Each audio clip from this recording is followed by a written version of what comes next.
الحمد لله رب العالمين الرحمن الرحيم مالك يوم الدين إياك نعبد وإياك نستعين اهدنا الصراط المستقيم صراط الذين أنعمت عليهم غير المغضوب عليهم ولا الضالين আমিন। Bank এশিয়াতে যে ধরনের সার্ভিসগুলো আপনারা পাচ্ছেন সেই সার্ভিসের পাশাপাশি আমরা একটা ব্যবসায়ীদের জন্য নতুন আমরা একটা প্রোডাক্ট নিয়ে আসছি, যেটা বাজার কেন্দ্রিক। আপনাদের যারা এই জায়গার ব্যবসায়ী আসছেন তাদের জন্য আমাদের এই কাঁচা বাজার ভিত্তিক যারা আছেন তাদের এই লেনদেনটাকে সহজভাবে করার জন্য, কারণ আপনাদেরকে যেটা করতে হয় নগদ টাকা নিয়ে আপনাদের একটা সমস্যার সম্মুখীন হতে হয়। তো আমরা এই প্রোডাক্টের মাধ্যমে আপনার কাছে আমাদের যে এজেন্ট আছে, ওনার যে কাস্টমার সার্ভিস অফিসার আছে, আপনার কাছে যাবে, গিয়ে আপনার ক্যাশটাকে কালেক্ট করে নিয়ে আসতে পারবে। এতে করে যেটা হবে সেটা হচ্ছে যে ক্যাশ টাকার যে লেনদেনের যে ঝামেলাটা সেটা আপনারা অনেকটা ইজি হয়ে যাবে, এবং ব্যাংকিং যে সার্ভিসটা, যে ব্যাংকের ক্যাশ টাকার যে একটা সিকিউরিটি কনসার্ন থাকবে, সহজলভ্য হওয়া, হ্যাঁ, ব্যাংক আপনার কাছে চলে যাচ্ছে। জন্য আমি ডিএমডি স্যার এবং মাহবুব স্যার উভয়ের কাছে আমি কৃতজ্ঞতা প্রকাশ করছি, কারণ এটি আমার জন্য একটি বড় একটি প্রাপ্তি আলহামদুলিল্লাহ। স্যার যেটা বললেন যে আমি সর্বদা চেষ্টা করি, আমার মেন গেটে লেখা আছে 24/7 ব্যাংক এশিয়া গেন্ডাবাজার আউটলেটে সেবা নিন 24 ঘন্টা 7 দিন। তো আমি চেষ্টা করি আমি রাত 10টা 10:30 পর্যন্ত আমার আউটলেট খোলা থাকে, কারণ আমার কিছু গার্মেন্টস ওয়ার্কারের অ্যাকাউন্ট আছে এবং অফিস যারা করে তারা দিনে আসতে পারে না। তো আমি তাদের জন্য আমি রাতে 8টা পর্যন্ত তো আমাদের সিস্টেম খোলাই থাকে, তারপর আমি 10টা পর্যন্ত অনেক অ্যাকাউন্ট ওপেনিং কেওয়াইসির মাধ্যমে আমি এটা করি। আর আমার এই এজেন্ট ব্যাংকিং মূলত আমি এখন পরিচালনা করতেছি, কিন্তু এটার মূল মালিক হচ্ছে আমার বড় ভাই সৈয়দ মাহমুদুজ্জামান মাফিক ভাই।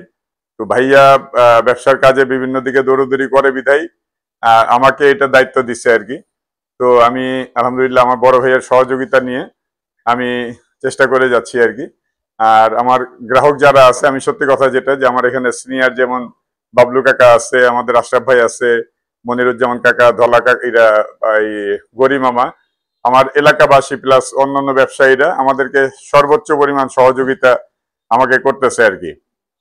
তো এবং তার অন্যান্য স্টাফ বৃন্দ এবং এখানকার স্থানীয় যারা নাকি অ্যাকাউন্ট করছেন ব্যবসায়ী, সবাইকে ধন্যবাদ জানিয়ে আমি দু একটা কথাই বলবো। আমার তো বলার কিছু নাই। ব্যাংকের আমরা যদি উৎপত্তভাবে এই ব্যাংকে সমর্থন না করতাম, কি কেন কি কাজে লাগে সেটা আপনারা সবাই জানেন, কিন্তু তাই না? 10 বছর হয়ে গেছে এরকম একটা বাজারের ভিতরে।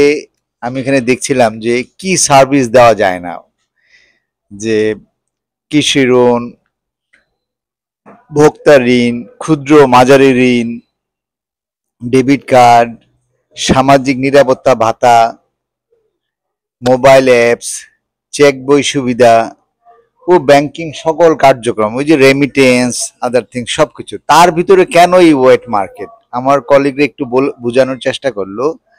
আপনারা দেখেন, এটা শুধু টাকার সুরক্ষা না, কিন্তু আপনি ধরেন একটা জিনিস বিক্রি করলেন, বিক্রিটা টাকাটা আপনার হাতে, ওই টাকাটার কিন্তু কোনো কাজ নাই, কিন্তু ওইটা যখন নাকি আপনার অ্যাকাউন্টে যাবে, আপনি দরকার হলে এই যে ফল যিনি বিক্রি করেন তার অ্যাকাউন্টে কিন্তু আপনি ওই অ্যাপসের মাধ্যমে তখনই দিতে পারেন, রাত 2টা, রাত 10টা, রাত 8টা, সকাল 6টা, অসুবিধা নাই। কিন্তু ওই টাকাটা যদি আপনার ব্যাগে থাকে, ওটা কিন্তু ওই একটাই এটার ইউটিলিটি। আর কি কোনো ইউটিলিটি আছে? মানে এটার আর কোনো উপযোগিতা আছে? তাই না? আপনার কাছে ধরেন 5,000 টাকা আছে, আপনি কিন্তু টাকাটা খেতে পারবেন?